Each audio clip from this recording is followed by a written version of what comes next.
नमस्कार यूट्यूब मु शुभम आपन को स्वागत करुछि किछि नुआ कथारे।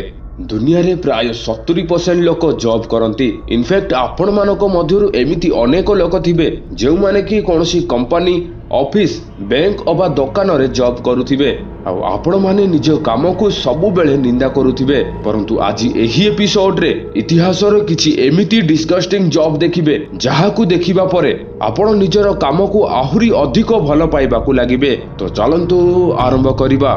सब्सक्राइब करो किछि नुआ कथा को एवं घंटी दबाओ इन्फॉर्मेटिव वीडियो सबुदिन देखिबा पाए। वॉमिट कलेक्टर एंशिएंट रोमन विषय कुहा जाइछि जे सेमाने खाइबा पीबारे अधिक शौक रखुथिले। सेमानकर जेबे पार्टी हुए सेबे सेमानक पई अन्य एक रूम मध्य रही थाए जेउठी गोटे बकेट एवं लैट्रिन थाए। कारण एमाने खाइबारे एते लोभी थिले जे पेट भरी जीवा परे मध्य एमाने खाइबा छाडु नथिले, बरम अधिक खाइबा लोभरे सेमाने सही रूम को जाई जबरदस्ती बांती करुथिले जहा द्वारा सेमाने मजारे आहुरी अधिक खाई पारिबे। एहा परे किछि लोक आसी सही बांती को सफा करुथिले। सेमानको खाइबा पीबारे मेंढा मांस, मूसा एवं जेलफिश रो ऑमलेट इत्यादि रही थाए।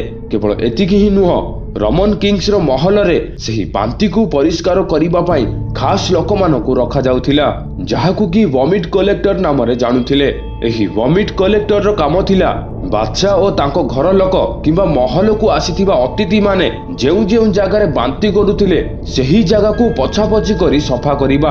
आपन को सुनी असिकिया लागिबो जे वॉमिट कलेक्टर माने निज हाथ रे गोटिए पात्र धरी सेमानको ऑनर पाखरे खाइबा समय रे छिडा होई रहुथिले। कारण सेमाने जेबे लोभरे चुंटी हेई खाउथिले आउ खाइबा बेले जेबे बांती करिबा को चाहुथिले सेबे सही वॉमिट कलेक्टर तांको मुह पाखकु सही पात्रटी नै जाउथिला आउ सेमाने एथिरे बांती करुथिले। एही जॉब विषय शुणिकी ही मन खराब हो जाउछि। केजानी केमिति सही वर्कर माने काम करुथिले। गुंग फार्मर जदि आमे किछि वर्ष पछकु चली जिबा ताहले आपण जानिथिबे जे लोकमाने पूर्वे खोलारे ही मल त्याग करुथिले, किंतु सही समय रे किछि उच्च घरर लोकमाने थिले जे कि माटी रे गोटिए बड़ गात करी सेथिरे मल त्याग करुथिले आउ सही गात जेबे मल रे भर्ती हेई जाउथिला सेबे आरंभ हेउथिला एही गुंग फार्मर मानकर काम। एही वर्कर्स माने सही इलाकार समस्त घरर मैला को एकाठी करुथिले आ गोटिए बड़ कंटेनर रे भर्ती करी बहुत दूर को नहीं फपाड़ी आसुथिले। एही काम को केवल राति समय रे ही करा जाउथिला आ सेथि पई एही काम करुथिबा लोकमानकु नाइटमैन बोली मध्य जानुथिले। एमाने निज काम राति 12टा रु सकाळ 5टा पर्यंत करुथिले। एमितिरे कहिबाकू गले जने गुंग फार्मर को जेतिकी वेतन मिले ताहा गोटिए साधारण लोकर सैलरी ठारू मध्य कम अटे। सेमानकर एही काम लागी केही भी एमानक सहित भल व्यवहार करू नथिले एवं एमानक पाखरे बसिकी खाइबा पीबा पई केही पसंद करू नथिले। सतरे एमानकु तो मानिबाकू पड़िबो एते दुर्गंधरे मध्य निज काम को सठिक भाबे करुथिले। ग्रूम ऑफ द स्टूल आपण माने सिनेमा रे देखिथिबे जे जेबे राजा माने बाहर को जाउथिले सेबे सेमानक पाखरे सबु बेले गोटिए खास लोक रहुथाए जे कि राजांकर देखा सुना करुथाए आउ ता बदले रे ताकू खास बेनिफिट मध्य मिली थाए। एसबु को देखि आपण भाबुथिबे जे राजा मानक पाखरे काम करुथिबा लोक माने बहुत खुशी रे एवं अयस रे रहुथिबे। जदि आपण एमिति भाबुचंती ताहाले एहार सत जानिबा परे आपणकर भावना भांगी रुजी चुरमार हे जीवो। जेबे इंग्लैंड रो राजा माने कोनोसी बाहर जागा को जाउथिले सेबे सेमाने गोटिए स्टूल को साथी रे नै जाउथिले एवं सेही स्टूल भितरे गोटिए कॉटन आउ पानी जार रहुथाए। एहा सहित राजा माने निजर पर्सनल काम कराइबा पई साथी रे गोटिए लोक को नै जाउथिले जहाकू ग्रूम ऑफ द स्टूल बोली कुहा जाउथिला।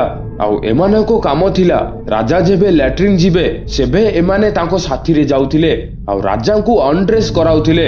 राजा जेबे पेट खाली करुथिबे सेबे एमाने राजांको साइड रे ही छिडा होई रहुथिले आउ राजांको पेट खाली होबा परे एमाने राजांको पछ भाग को पानी आउ कॉटन रे सफा करुथिले। जेहेतु एही काम पाई से राजार खूब निकटरे रहिबो तेणु राजा निजर कोनोसी गोटिए खास लोकर पुओ को ही एही काम रे रखुथिले आउ ताकू परे पर्सनल सेक्रेटरी भाबरे नियुक्ति दिया जाउथिला।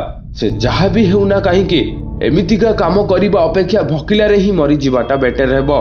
एही काम को नहीं आपनको मतामत कोन तळे कमेंट रे निश्चय लिखिबे। उल्फ फ्यूलेर आजिकाली अनेक लोकों घरे कंफर्ट थाए जोंथिरे कि ड्रेस सफा करिबा परे ड्रेस को स्मूथ आउ साइन करिबा पई व्यवहार करा जाए किंतु पूर्व काल रे ड्रेस को स्मूथ आउ साइन रखिबा पई लोकमानको मूत्र को व्यवहार करा जाउथिला। एहाकू खास करी उल सफा करिबा कामरे व्यवहार करा जाउथिला। एही काम करुथिबा लोकमानको बहुत मूत्रर आवश्यक पडुथिला। सेतिपई एहाकू सेमाने पब्लिक बाथरूम रु कलेक्ट करुथिले। एही काम रोमन साम्राज्य रे ताको गुलामी माने करुथिले। आंठू पर्यंत मनीष मूत्र रे भर्ती टब रे उल को सफा करिबा कथा भाबिला बेलकु ही मन रे घृणा आसी जाउची। प्रकृत रे देखिबाकू गले यूरिन रे अमोनिया रही थाए जहा कि उल को क्लीन करिबा काम रे आसे। आज भी यूरिन रु मिलिथिबा अमोनिया इंडस्ट्रियल क्लीनिंग एजेंट रे व्यवहार करा जाए। किछि वर्ष परे फिलर्स अर्थ आसिला आ यूरिन सहाय्य रे सफा करा जाउथिबा समस्या सबुदिन पई दूरेई गला। लीच कलेक्टर प्राचीन काल रे जको रोगरु रक्षा पाइबार गोटे उपाय थिला। प्रथमे एन्शिएंट इजिप्शियन माने एहार व्यवहार करुथिले। परे 1800 शताब्दी रे अमेरिका आउ यूरोप रे मध्य जको को रोगीर रोग भल कराइबा पई व्यवहार करिबाकू लागिले। आगो कालर लोक माने किछि एपरि भाबरे विश्वास करुथिले कि जको को जेबे रोगीर शरीर उपरे रखा जिवो तो से रोगीर शरीररु रक्त शोषि नै जिवो ता सहित शरीररु रोग आउ मैला रक्त को मध्य बाहर करि देबो। बेले बेले तो जको को लोक मानको खाइबा पाई मध्य दिया जाउथिला। जानिबा कथा एपरि करिबा द्वारा अनेक गुडिये जकर आवश्यक पडुथिबो। सेथिपई लोक माने जको को संग्रह करिबा काम आरंभ करि देले। अधिकांश स्त्री लोक माने ही लीच कलेक्टर रो काम करुथिले एवं अधिकतर समय रे स्त्री लोक माने खाली पादरे कादुओ भितर को पसी जाउथिले जहा द्वारा कादुओ थिबा जक माने ताको गोड़ रे लागि जाउथिला। परे सेमाने निज गोड़रु जक को बाहर करी डॉक्टर मानको बिक्री करि देउथिले। सेमानको गोड़ रे अनेक जक लागि जिबा कारणरु सेही महिला मानको गोड़ रे बेले बेले इन्फेक्शन हेइ जाए एवं एहा ठीक होबा पाई बहुत दिन लागि जाए। तथापि टंकार मजबूरी रे लोक माने एही काम करुथिले। आपण मानको एही सबु काम मध्यरु केउ कामटा अधिक बेकार एवं नॉनसेंस लागिला तळे कमेंट रे निश्चय लिखिबे। एमिति ही आगो आहुरी वीडियो देखिबा पाई वीडियो को लाइक करो, शेयर करो एवं चैनल को सब्सक्राइब करी घंटी भी दबाई दियो। तो आज पाई एथिकी पुणी थरे देखा नेक्स्ट एपिसोड रे। सेते पर्यंत ओके बाय।